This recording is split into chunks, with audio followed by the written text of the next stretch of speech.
Les habla Pocho Salcedo y damos la bienvenida a nuestra audiencia en el Cono Sur y a todos aquellos que nos acompañan de costa a costa aquí en los Estados Unidos de Norteamérica. Una vez más, invitándolos a una caminata que va más allá de los titulares. Bienvenidos al ADN de las noticias.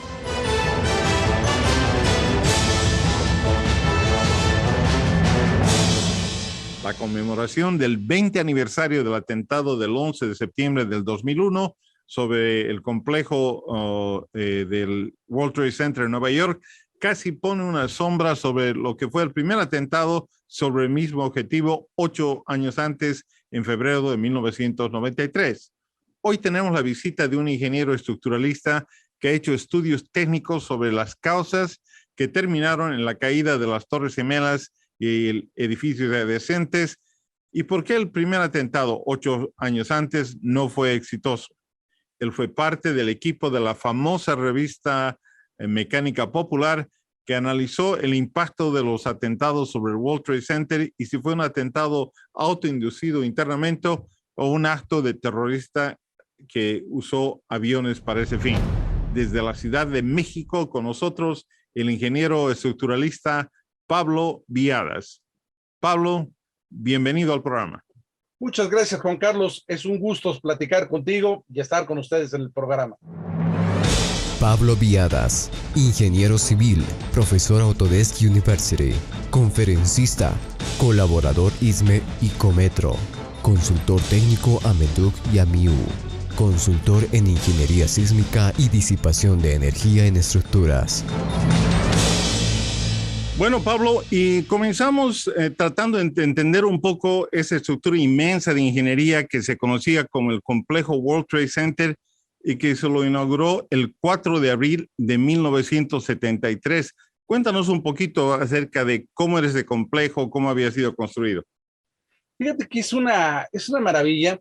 Desde la ocasión que tuve oportunidad, yo me acuerdo de haber visitado Nueva York en algunas ocasiones, veía las Torres Gemelas, las Twin Towers, y bueno, nunca se me ocurrió entrar, pasaba por afuera, ya sabes, vas al Battery, y desde el Battery, pues me acuerdo haber tomado un par de fotografías ahí, yo con mi esposo, con mis hijos, estaban chicos, o sea, qué maravilla, ¿no? Bueno, como ingeniero civil, pues me llamaba la atención.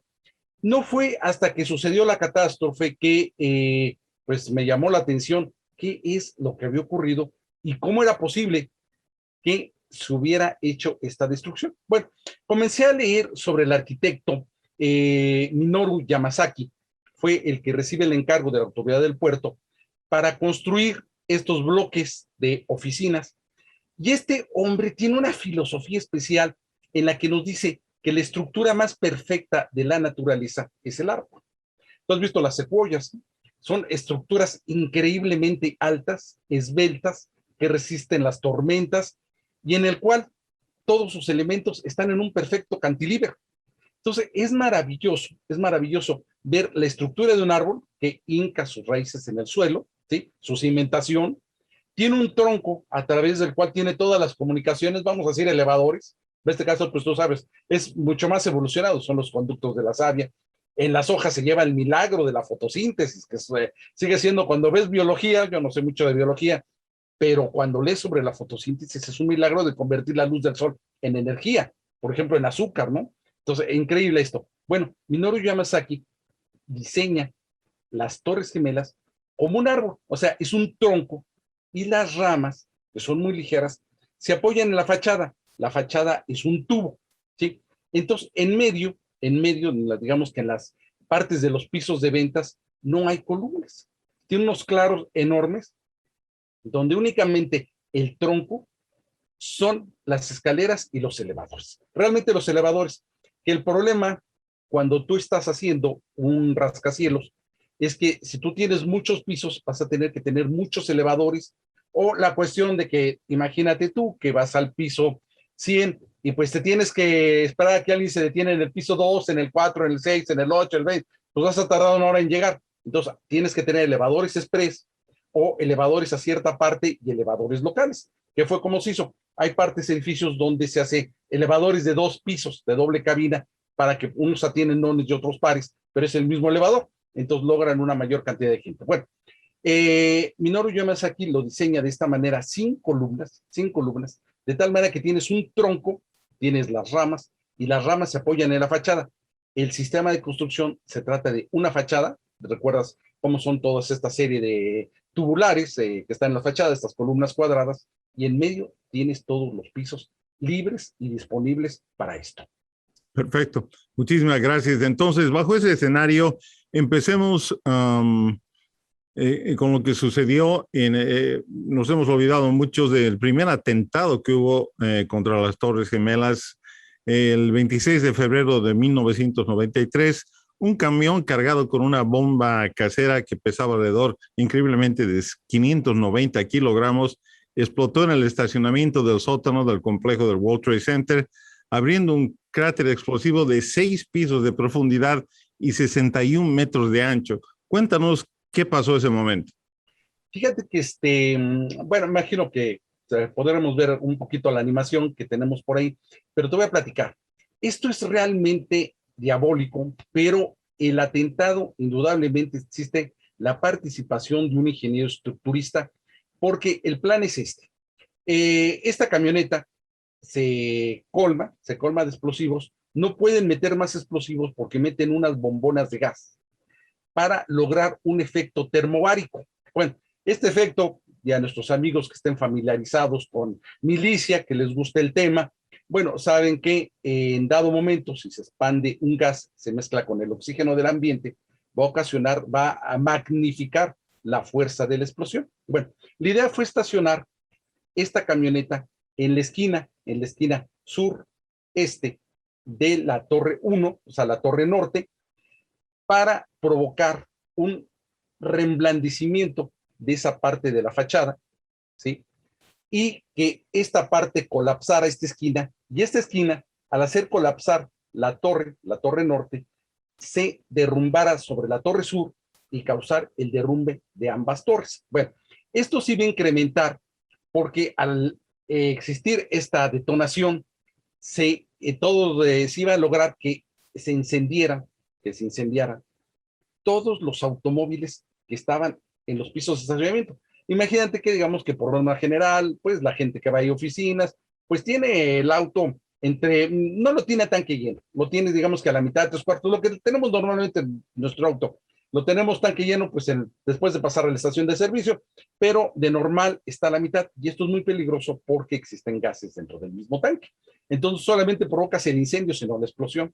Entonces la idea era ocasionar una deflagración a través de los diferentes niveles, ellos se estacionan en el nivel 2, y empezar a ocasionar un incendio masivo en un sitio que sí tiene ventilación, pero que también, y este era lo, digamos, increíblemente pensado o planeado del ataque, estaban encima del centro de distribución de la subestación eléctrica de la torre, por lo cual la explosión en una primera instancia iba a ocasionar la falta de servicio eléctrico al complejo. O sea, todos los servicios de elevadores iban a quedar paralizados.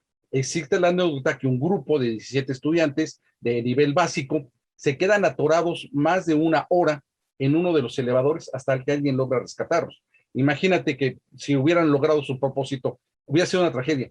Quedan 50,000 gentes atrapadas en ambas torres, tratando de bajar por las escaleras, que las escaleras, como no se usaban, mucha gente los deja como especie de desván. O sea, muebles que no querían los dejan en las escaleras, archivo muerto se quedan mandando las escaleras. Entonces las escaleras es una perfecta pista de obstáculos por la que no puede descender la gente. Se llenan de humo estas escaleras, quedan llenas de humo las escaleras.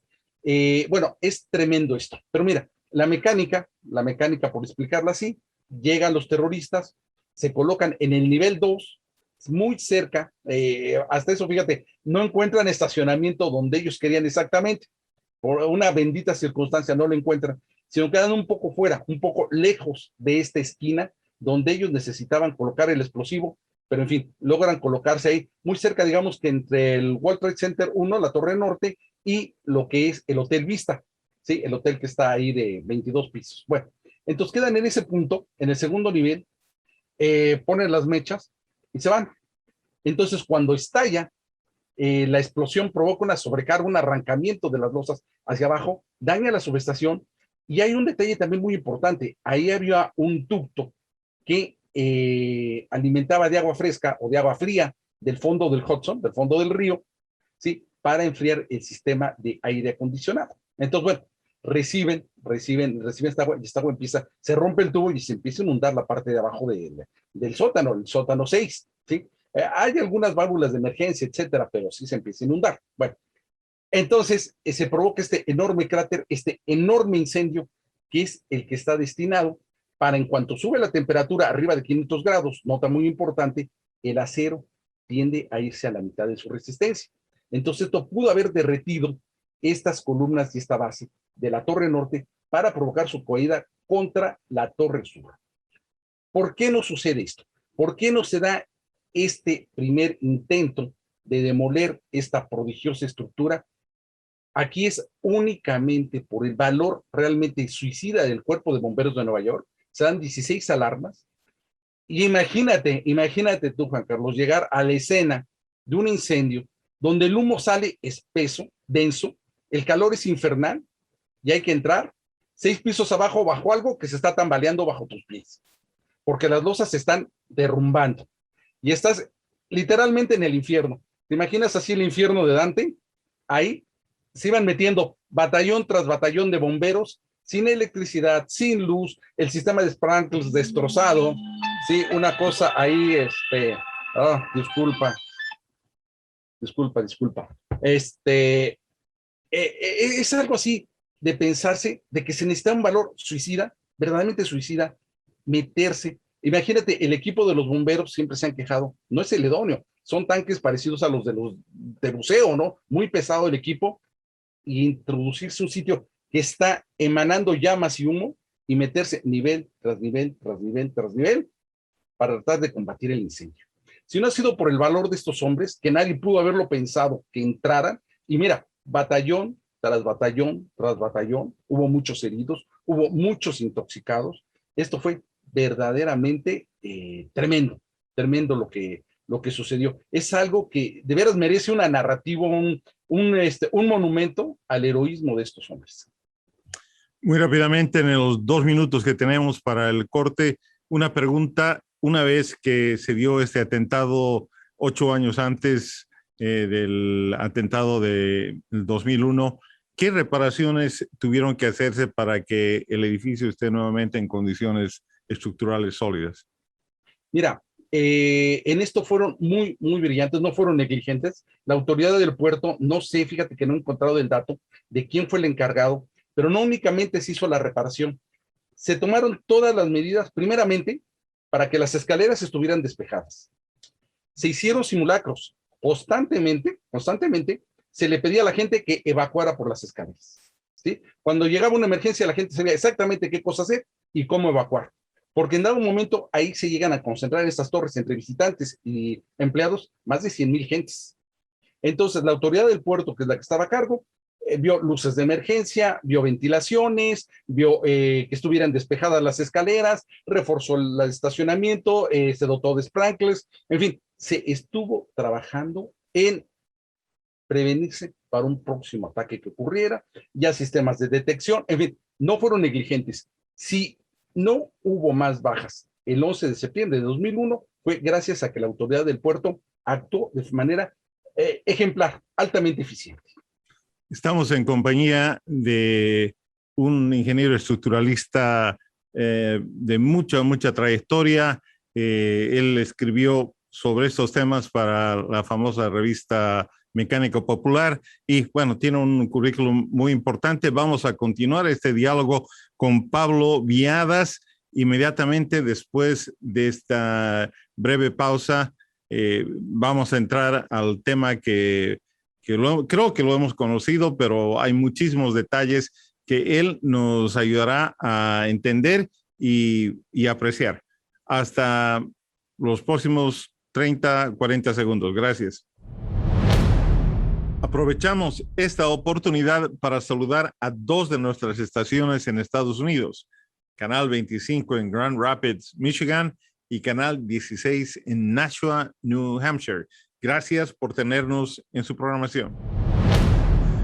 Pablo, el impacto del 11 de septiembre del 2001 a las 8:46, el vuelo 11 de American Airlines cargado de combustible para viajar de Boston a Los Ángeles estrella a 691 kilómetros por hora entre los pisos 94 y 98 de la Torre Norte del World Trade Center, y 20 minutos después el vuelo 175 de United Airlines, también con destino a la costa oeste, se estrelló contra la fachada suroeste de la Torre Sur entre los pisos 78 y 84 a una increíble velocidad de 810 kilómetros por hora. Cuéntenos qué sucede en ese momento cuando los dos edificios sufren ese estrés extraordinario. Sí, mira, te voy a decir, realmente esto algunos escritores de ciencia ficción o de ficción, como Tom Clancy, llegan a describir un ataque similar utilizando aviones civiles. Pero bueno, dejando a un lado toda la parte de el evento, ¿qué te voy a decir? Desde el punto de vista militar o desde el punto de vista terrorista, hablando a lo que es nuestra área, que es estructuras, el impacto del primer avión a esta altura, técnicamente es un tanto cuanto, ¿qué te voy a decir?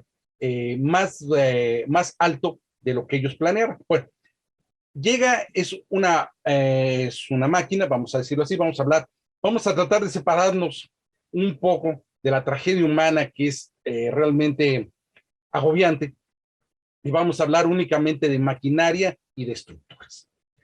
Esta máquina se impacta como un proyectil y lo que hace es destrozar el sistema de elevadores, ¿sí? O sea, penetra en el edificio como cuchillo en mantequilla, porque recordemos que es únicamente la fachada, y pasando la fachada no hay nada hasta toparse con el núcleo de elevadores.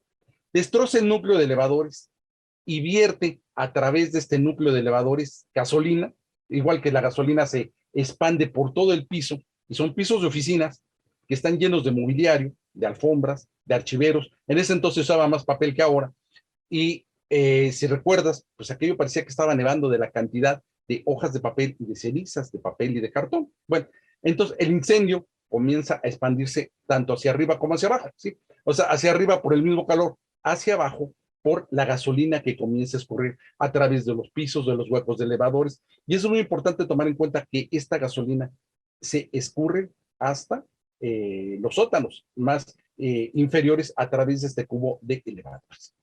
El edificio comienza a arder verdaderamente, a alcanzar enormes temperaturas, ocasionar la desesperación de los sobrevivientes que estaban en la parte de arriba, pero al mismo tiempo, las medidas tomadas anteriormente por la autoridad del puerto comienzan a hacer que la gente sepa exactamente qué tiene que hacer para desalojar en orden las torres, ¿sí? Y no solamente la que recibe el impacto, sino la segunda también se recibe la orden de desalojo, ¿sí? O sea, realmente podrías decir, ¿por qué las dos? ¿Por qué no nomás la que recibió el impacto?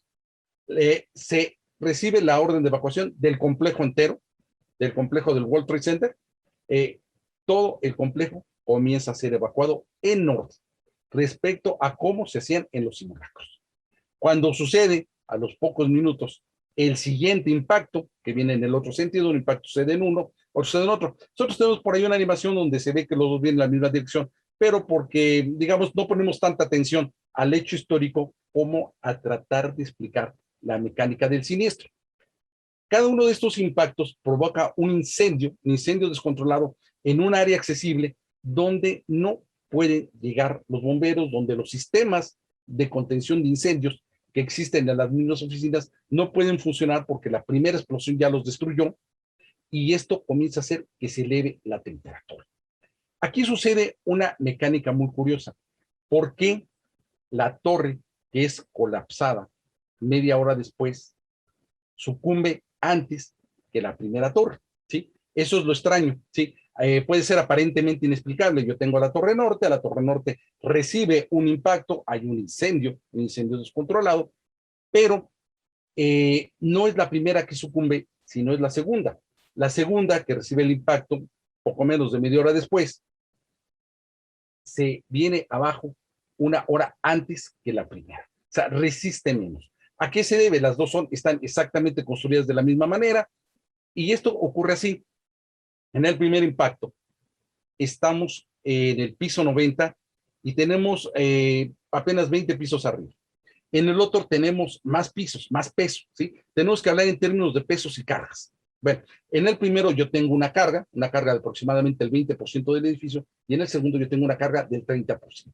Esa diferencia es lo que me ocasiona que, si tú ves ahí las vistas que todos pudimos ver, vaya, la intención diabólica de estos atentados es que todo el mundo esté enfocando las cámaras. Por eso los hacen de esta manera. Se trata de un impacto mediático. Bueno, entonces cuando la segunda torre impactada, por el peso que tiene encima, la parte central colapsa, ¿sí? O sea, se reblandece y cae una encima de la otra, ¿sí? O sea, podemos ver que la parte de arriba cae primeramente sobre la zona que está, digamos que ya derritiéndose, vamos a suponer así, ya debilitadas las vigas, y a partir de ahí este impacto comienza a generar un colapso progresivo sobre los siguientes elementos estructurales, en los cuales la parte central ya recibió toda esta gasolina incendiada, ya está recalentado, ¿sí? Ya todos estos elevadores se están derritiendo y comienza de esta manera el colapso próximo. La siguiente torre, pues sucede la mecánica similar, ¿sí? Nuevamente comienzan a comprimirse y ya comienzan a... Da la impresión de que es en orden, no es exactamente así, pero sí sucede esto porque lo que fue el objetivo de destruir el tronco de estos árboles maravillosos, pues son los que comienzan a colapsar y comienzan a venirse abajo, ¿sí? Y por eso nos da la impresión de este colapso progresivo inexplicable, pero que la gente que diseñó esto lo hizo con una mente diabólica, verdaderamente. Es una mente, no se me ocurre otro adjetivo, ¿no? O sea, verdaderamente hay que estar enfermo para poner todo el talento que se pudo haber hecho para muchísimas otras cosas, un talento de ingeniería, en aplicarlo para el mal, ¿no? Verdaderamente, y siempre me quedaría yo pensando, tú sabes, todas las teorías de conspiración. Bueno, ¿y por qué el atentado y por qué destruir estos maravillosos monumentos? No lo sé, ¿no? Esa parte sí no lo sé, pero estructuralmente estuvo diabólicamente planeado. Bueno, y el World Trade Center 7 se encuentra en medio de los escombros de las Torres Gemelas recientemente derrumbadas, y el edificio colapsa también, pero de otra manera distinta. ¿Podrías comentarnos un poquito sobre eso, por favor? Sí, fíjate que todo el sistema, cuando lo hace Minoru Yamasaki, tiene el predicamento de que las torres son esbeltas, son muy altas, y en Nueva York hay tormentas. ¿Sí? Ahora sí, tú sabes, llega a haber tormentas, y es un sitio susceptible a tormentas en el Atlántico del Norte, que pueden entrar a través de la bahía, ¿sí? Y pasar directamente y impactar sobre los edificios de Nueva York. Entonces, la fuerza, digamos que para nosotros los latinoamericanos, pues el gran temor es el sismo, ¿sí? El temblor. Bueno, en Nueva York es el viento. El viento llega a alcanzar fuerzas muy altas, y pues deben de estar preparados para soportar cargas de más de 200 kilómetros por hora, que sobre todo los edificios provoca una fuerza de empuje y de succión, ¿sí? O sea, esto se ha probado en túneles de viento, porque es un empuje realmente muy poderoso. Bueno, para lograr que haya una estabilidad y una seguridad estructural, estos 6 niveles hacia abajo, llegan a ser inclusive bastantes más en algunas áreas, y están conectados al metro, y toda esta parte está conectada por la parte inferior. O sea, todo esto va a dar a una enorme vasija, vamos a suponerla así, ¿sí? Un cuenco, digamos, de concreto, que es el que mantiene el río afuera de los sótanos de estacionamiento, de las subestaciones, de los sistemas de refrigeración, de aire acondicionado. Todo este sistema se mantiene. Bueno, el World Trade Center 7 está conectado y está comunicado a través de estacionamientos y de túneles de una parte a otra. Esta temperatura del incendio se va transmitiendo a través de toda la estructura de acero. O sea, es como, no sé, si tú tomas uno de estos sartenes antiguos de hierro colado, ¿no? Que se puede cocinar muy a gusto, pero hay que tener mucho cuidado para tomar el asa, ¿no? De donde lo tomas, pues tienes que tomar un trapo o algo, porque ya sabes, no solamente se calienta el sartén, sino se va a calentar el asa, ¿no? De donde tú lo tomas, el mango. Entonces, bueno, la temperatura sigue, y si tú tienes incluso una asa muy grande, pues se va a calentar todo el asa, ¿sí? Por muy larga que sea. Bueno, esto mismo sucede en el efecto del incendio, se esparce esta temperatura. De hecho, colapsa hasta el metro, colapsa todas partes. lo diabólico del plan y que verdaderamente, nuevamente aquí, miren, realmente me gusta reconocer de la misma manera que a veces tenemos que decir la negligencia de alguna gente, aquí tenemos que hablar de lo realmente del trabajo de la gente de la autoridad del puerto, porque si logran, por ejemplo, reparar el sistema de alimentación de agua de refrigeración del Hudson. La idea de estos tipos no era únicamente colapsar las torres, sino romper la tinaja, la cual sí se fisura. Me tocó ir posteriormente después a lo que se le llamó la zona cero, y sí ver que varias partes de lo que era esta tinaja que separa el río Hudson de lo que es el interior del complejo del World Trade Center, sí había fisuración. O sea, la caída de estos millones de libras en acero y concreto sobre esta tinaja, sí la fisuraron, y si se ha roto esta tinaja, si no se ha revisado estos sistemas porque había paso de agua del río para la refrigeración, si se ha roto este sistema, si ha colapsado este sistema, se puede haber inundado todo el metro de la ciudad, y esto hubiera sido aún peor la catástrofe. O sea, si la autoridad del puerto no hubiera sido tan eficiente haciendo estos sistemas de evacuación, hubieran quedado atrapadas 50,000 gentes en esos edificios, ¿sí? Entonces, ahí son de las cosas que uno tiene que decir, que bueno que hicieron, supieron cómo se debía de evacuar. Cuando sucede la tragedia, solamente queda la gente atrapada arriba del incendio. Lo demás ya se evacuar. Bueno, esta temperatura, hablando del World Trade Center 7, bueno, ya reemblandeció todos los fundamentos, lo cual se pensaba en el primer atentado, o sea, reemblandecer la estructura de acero para que colapsara por su propio peso. Y cuando ves los videos de esa época, cómo colapsa el edificio, pues ves un colapso progresivo, pero desde la parte inferior, como sucede en las detonaciones, va de la parte inferior hacia arriba, y es donde viene el colapso. Pero nuevamente aquí hay que decir que la autoridad del puerto fue muy, muy eficiente. Pablo, realmente una descripción técnica llena de detalles y de conocimiento, como no podía ser de otra manera, de un experto como tú. Te agradecemos tu visita. Estamos acá con tu website, los que quieran saber más, conocer un poco más sobre lo que tú haces. Te agradecemos y vuelve pronto, por favor, al programa. Cómo no, con todo gusto. Ha sido un placer platicar contigo y tener la oportunidad de estar platicando con tu auditorio de estos temas, pues que son muy interesantes realmente de las estructuras. Muchas gracias. Gracias.